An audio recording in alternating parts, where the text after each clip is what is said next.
Thank you for all your support.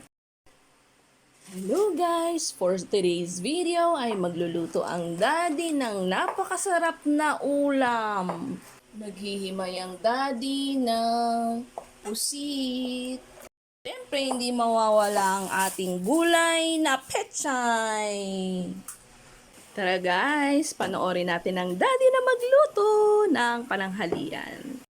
Ayan, sisimulan na niya ang pag-isa. Grabe. Grabe makahalo. Para hindi ka masunog ang mantika. Ano ba yun?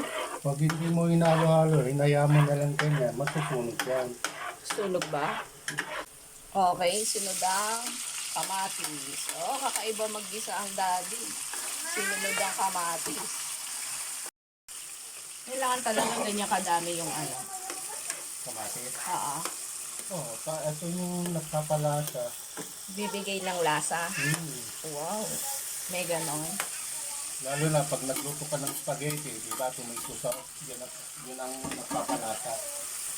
Ay, hindi naman spaghetti ang ulam natin. Ah. Kahit na, ganun din, galing sa kamatis. Ang ganun ba yun? Okay, lalagay na ang pusit. Yan, sarap niyan guys. Si daddy ang nagluto kasi siya ay nagluto ng una. Ang sarap na resulta, masarap talaga. Yan.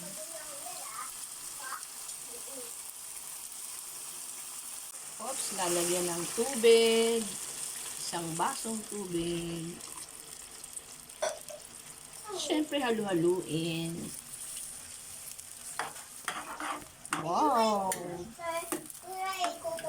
Siyempre, ang ating pechay. Yan. Kasi yung unang luto niya ng daddy ay napakasarap talaga. Kaya sabi ko sa kanya, ulitin niya, guys. Ayan, diba? Lutong bahay lang tayo.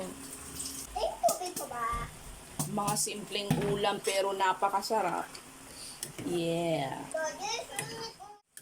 Sarap.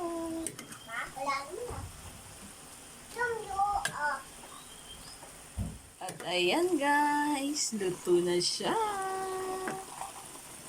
Ready to serve. Ayan, sarap yan. Sabaw niya ng sarap. Yeah, let's go guys. Bye-bye. See you on my next video. Thank you for all your support.